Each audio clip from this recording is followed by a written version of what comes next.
Welcome to the Dental Marketing Guy Show. I'm Justin, the Dental Marketing Guy, and today this is a very, very interesting episode because we have Jeremy Miller, and he is the office manager at Legacy Dental Group. That's out of Phoenix, Arizona. And you know what? I asked Jeremy to be on the show because you know what? He's not pitching anything. He's not selling anything. But boy, does he have a story. I'd love to get some of the nuggets of knowledge that he has so that you can help grow your practice. I'm not even going to try and tell the story. Jeremy, how are you? I'm great. How are you, Justin? I'm doing great, man. I'd love to hear your background in dentistry, how you got into it.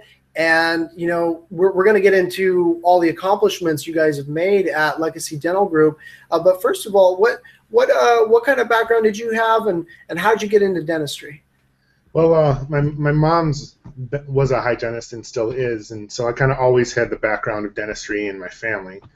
And I was in actually fiber optics back in upstate New York before I moved out here to Phoenix. And when the dot-com bubble burst, kind of everything I needed to change directions in my life, so I just picked up dental as a backup back then. And so I give it a try because I did go to school for small business management and business administration. So I kind of had a business background, but I didn't really know the ins and outs of dentistry really. Definitely not the business of dentistry, but that's kind of how I just kind of got thrown into the mix and have been doing it ever since. Excellent, excellent. So tell us a little bit about, Legacy Dental Group. It started as one office, right, in Phoenix? Actually, we still are just one office. We're actually looking at the demographics to grow into another office, a two office practice now. So yeah, it started as a one doctor, two assistant, one hygienist office here in Phoenix, and we've grown to now we have 3 doctors, 3 hygienists, and four dental assistants now, and 2 front desk and myself. So we've grown leaps and bounds since the beginning stages. 2 front desks. I know so many dental offices, they have 1 front desk, and that front desk is working her tail off. What was the decision? Was there a tipping point, or at what point did you say we need another front desk? Well, originally I was doing front desk myself, and then it got to a point where I was just drowning in the day-to-day operations of what it takes to run a dental practice. So when it got to that point, we decided to bring another front desk person on, and I stepped into the managerial role. At a certain point, once you get to so many active patients, you kind of need another set of eyes and set of hands to go through the administration stuff. And the front desk, do they have different roles, or do they both just kind of like catch all? When it gets busy, it's they both kind of catch all, but one is more the patient coordinator. They handle the scheduling and the patients and updating the information and insurance and things like that. And the other is more of the financial arrangements and treatment plan coordinator and things like that. So that's how we kind of break up the roles. And neither of them answer the phone, right? They do. Not as much as I want them to, but they do. Do you split that role up? Do you split it up? Does one answer the phone and one do other things, or is it whoever's available picks up the phone?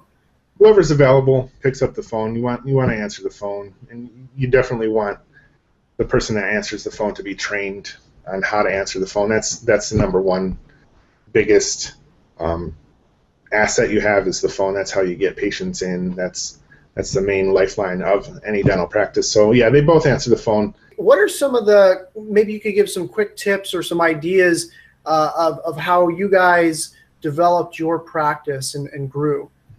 The first thing we did, I'm an avid reader on Dental Town like yourself and everything like that, and I picked up a book by Dr. Mark Costas who said the first thing to do is define your vision, mission, and goals of your practice and start from there.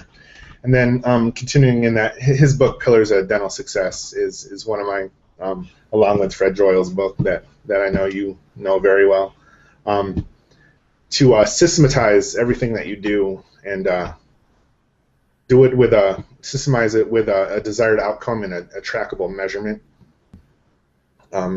Build everything that you do, write down a system on how to do that, and go from there and get everybody on board with doing it all the same way. Excellent. Yeah, Mark Costas, man, talk about a real winner, man. That guy is a thought leader. Yeah. He's going to be on the show. Oh, nice. And yeah, he's incredible. I know we talked a little bit on Dental Town. Are there maybe some certain things that stick out in your mind, like specific things, like we did this and then we got a bigger reaction than we expected? Definitely.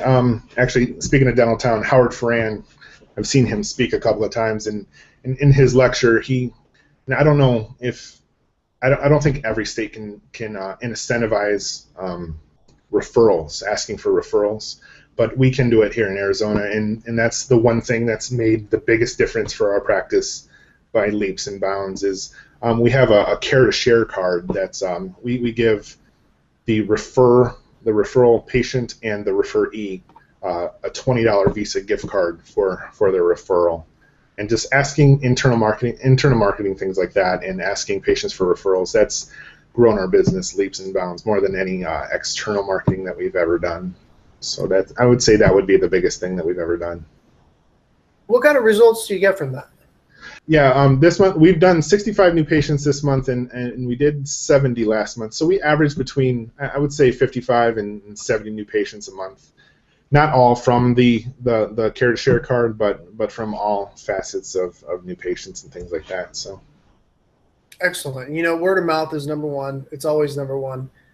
If it's not number one, there's a problem. Except for at first. Like a new dental office, you gotta get it going. But yeah, if you've been around for years, as you know. Yeah, and I think you get a higher quality of patient from internal marketing and asking patients for referrals than you do from a mailer or Google AdWords or any type of other marketing like that. Right. Yeah. Well, they trust you. You know, it's all about trust. You know, if my aunt or whoever has been to you, she's actually been through the process. She's gotten Invisalign, and you know, I'm there for Invisalign now. You know, that might be the perfect fit, but it doesn't always have to be that perfect, right? I mean, it could just be your friend down the street. She says, "Oh, my dentist is great. Go visit him."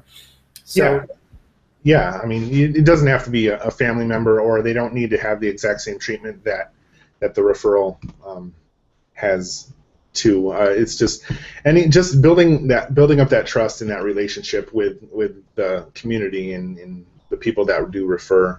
I think that goes leaps and bounds towards acceptance of treatment and just building that trust that you said.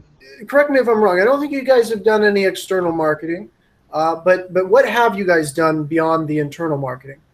Beyond the internal marketing, we've done a little bit. We've done like the money mailer and the Valpak mailers, not quite the mass mailers, the postcards or anything like that. We do Facebook. We do social media marketing, the Facebook ads and things like that. We haven't done much with the Google AdWords or anything like that. I'm setting up a Yelp campaign right now.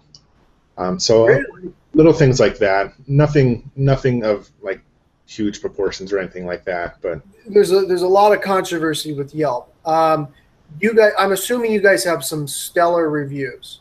We do. I think at last count, it's only at 23 right now, but that's more than a lot more of the offices around us have. So we do have a very good reputation on Yelp. So we're going to move forward with that, and we do get a lot of referrals from Yelp actually. So you know what's interesting about online reviews is and I've seen this so much in different dental practices is they come in.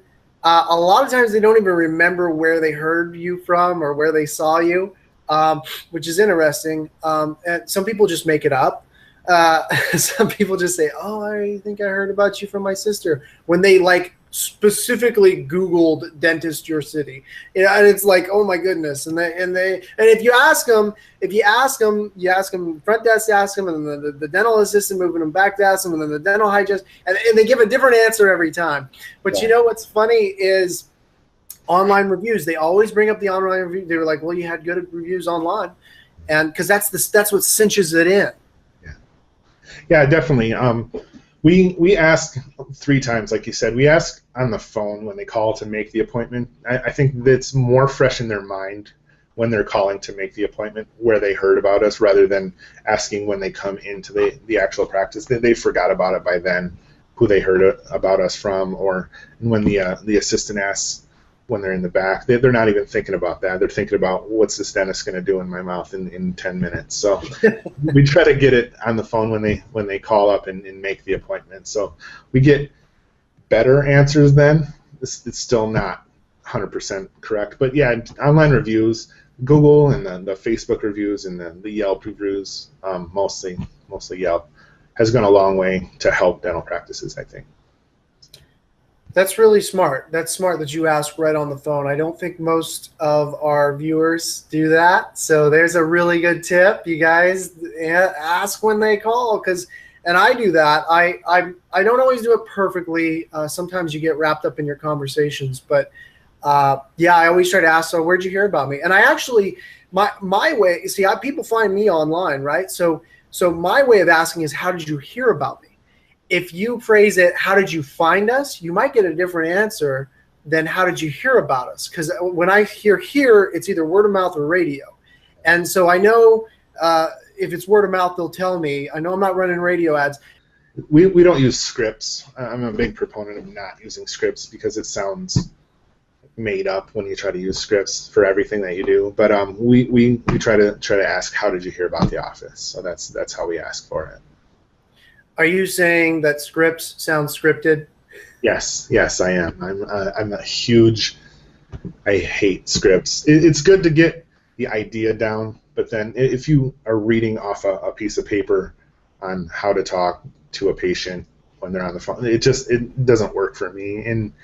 And I just think it's better if you just let the people, train the people right, and then let them go, let them talk, let them get the message across how they need to in their own words. So I don't like the cookie cutter approach. Right. And I know that there's some companies out there and they're really successful and they got their 3-ring binders and their training centers, and that's great because it's going to work for most dental offices. But you might be the one it doesn't work for. So. Yeah. Not every office is different. You'll never find the same office unless it's a chain. But every office is different. Every needs are different. The way things work differently for any office. So you got to find your own way of doing things. What works for you? You can start out by doing scripts or using a script to form your own way of doing things. But I think you just need to. I hate cookie cutter approaches too. You just got to find what works for you and then just use that to build your foundation. So. Do you guys prefer like that personal touch? Like, do you guys do all your patient education face-to-face? Do you have brochures? Do you have a website with content? How do you educate patients to accept treatment? We have a multifaceted approach. We love to do it face-to-face, verbally, and then we also take, at first, the doctor will talk to the patient, and then the assistant's there when the doctor explains and educates the patient. And then we do use photos. We take photos of their current condition and use that to help educate them. And that alone, taking a photo of what a patient needs or their current condition, that alone helps educate more than any word or any pamphlet or brochure can do. I'm a big user of photos, and we do have KC Cloud, the patient education software through Patterson. They have dental videos, so a patient can see a video of what the actual procedure is, and we do use that too. So it's a multi-tiered level of patient education. It's always nice to talk to someone who's been there, who's done it, and like you said, every office is unique. So I'm hoping some of the viewers can look at this and say, you know what, I can kind of relate. I don't like scripts either. And I don't really like spending $1 bajillion a month on external marketing. So some people might be able to relate to your story. So I appreciate you coming on. And if I'm gonna plug your website though, I'm gonna get you guys a link, and I know you guys aren't doing SEO or anything like that, but that'll help you. So if anyone wants to check out your website, they can check it out. Okay, I appreciate you having me on. Thank you so much, Justin. Absolutely. Guys, if you have any questions for me or for Jeremy, let us know in the comments below wherever you see this on Dental Town, Dental Marketing Guy blog, on YouTube, social media. And thank you for watching the Dental Marketing Guy show.